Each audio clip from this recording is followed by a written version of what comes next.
Yeah, you want me to ask questions? Okay. So I am willing to answer. If you would like to debate some more, I'm okay with that too. Like I said, I take no offense. It's all a game to me. So please don't be shy. Ask whatever you wish, even if, like I said, it's not related to the subject. And if I don't know, I'll say I don't know. Okay, I'm not ashamed to do that. So, yes, ma'am. See, government have different set of laws, Islamic law and non-Islamic law. If we see a non-Muslim kill a Muslim, how we want to punish this non-Muslim? From what I understand, and I could be incorrect, but from what I've read and I understand about this, if a non-Muslim attacks a Muslim or commits a crime against a Muslim, the Sharia is applied to that individual, which actually acts as a deterrent to the non-Muslims to attack the Muslims in any way, shape, or form. So likewise, however, I've heard some people express the opinion that if a Muslim attacks a non-Muslim, likewise, laws will be applied to them from the other side, and even the non-Muslims can choose if that person should be punished by Sharia, if the Sharia is harsher.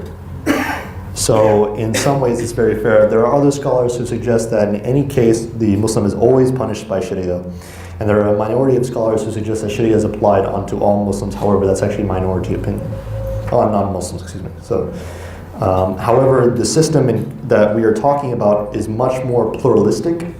It's much better because not only does it allow you to express your beliefs in your own private sphere, but it also allows you to actually live out your beliefs in full compliance to whatever religious law that you wish to follow, which is unlike all the secular nations which only allow you to live based on what? Secular legal systems. So.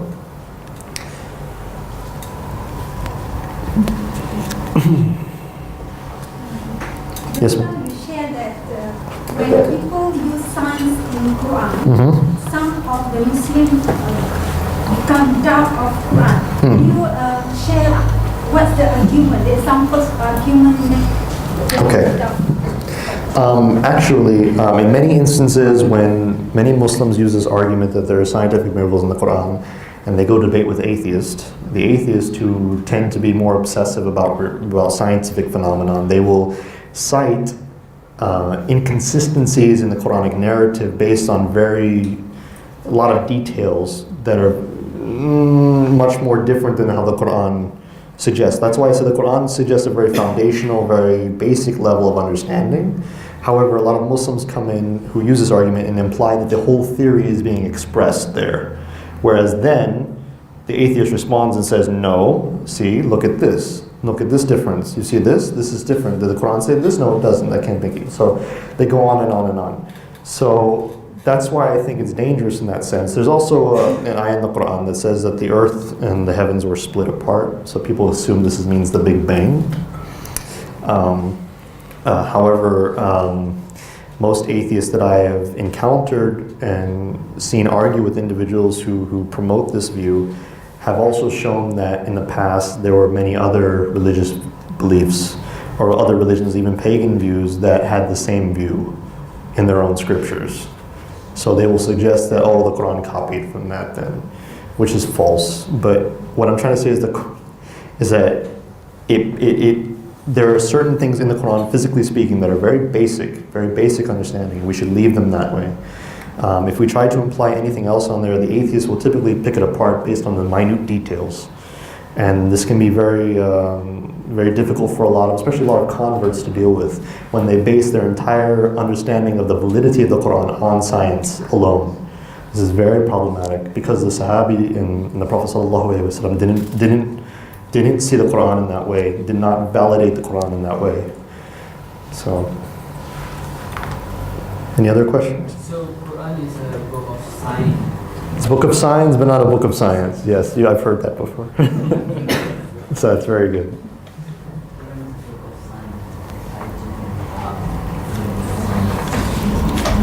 Gentlemen?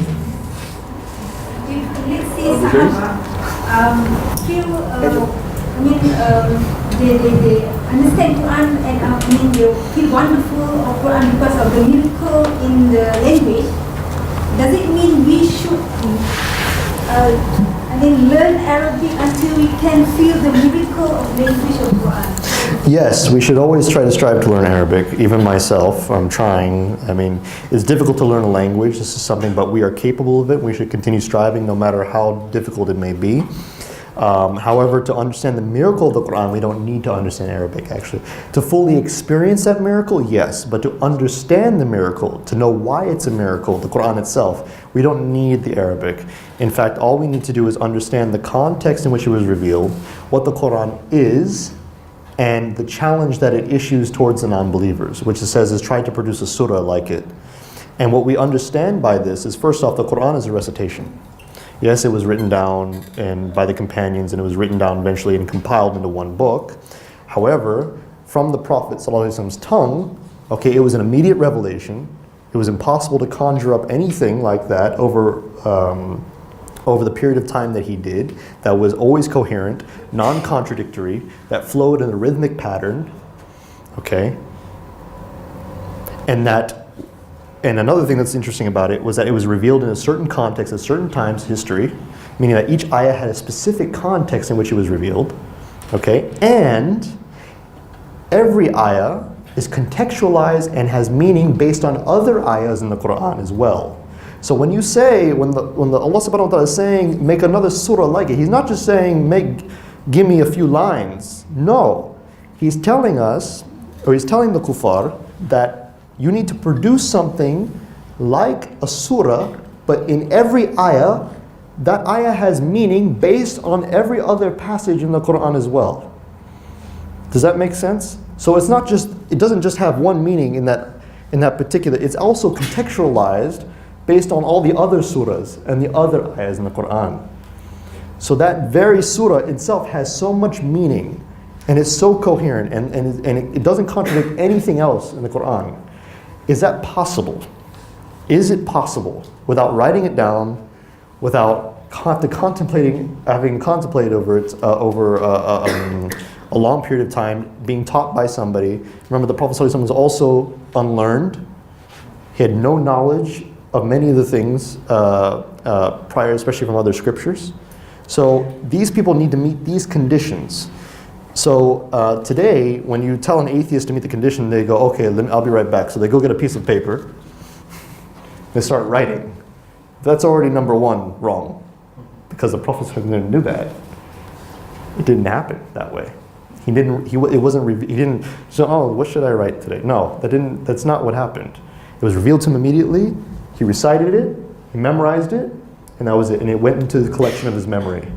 And it continued on for years and years and years and years and years.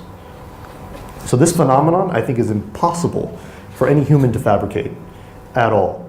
It's impossible. I'm hoping to get into more detail about that actually tomorrow. So,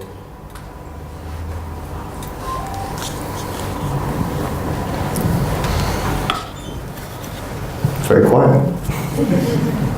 Anybody have any questions regarding the arguments or any of the beliefs that we mentioned here? I know it's a very complex subject, so if you need clarification now, please ask now, because when we move on tomorrow, I'm not going back to this. Thank you. So brother, do you think that Quran can be approached with from different angles? For example, like the time of Prophet and Sahaba, is the linguistic that attracts the people? How in this current era is the scientific facts that attract the people? Because you cannot deny some of the scientists become Muslim because of the science. The problem is that the problem that I have with that position, and I've heard it before as well, is that there's so much benefit in doing da'wah like this because of the fact that it's bringing people into Islam. But I've heard more apostates say that they left Islam because of that. So I really have a hard time seeing the benefit when the same people who are apostating from the religion are using it as an argument against Islam. So it's very difficult to find, I don't think the Quraysh, the pagans never said the linguistic, the amazingness of the way the Quran is, that's something we don't like about Islam. No, they loved it. They thought the Quran was beautiful. This is something that was appeasing to them, even though they rejected it out of their own pride. But nowadays, the non-Muslims, and especially the apostates, are laughing at the way that we're constructing these arguments. And they're leaving the religion and trying to use our arguments against us to show how stupid, our religion is. And I use that in quotations because I'm not being literal, I'm trying to emphasize what they say. So it's difficult for me to see a benefit in it because of that. And that's one of the reasons that I'm arguing against the position, is because that's one of the main ones that I hear come up every time in these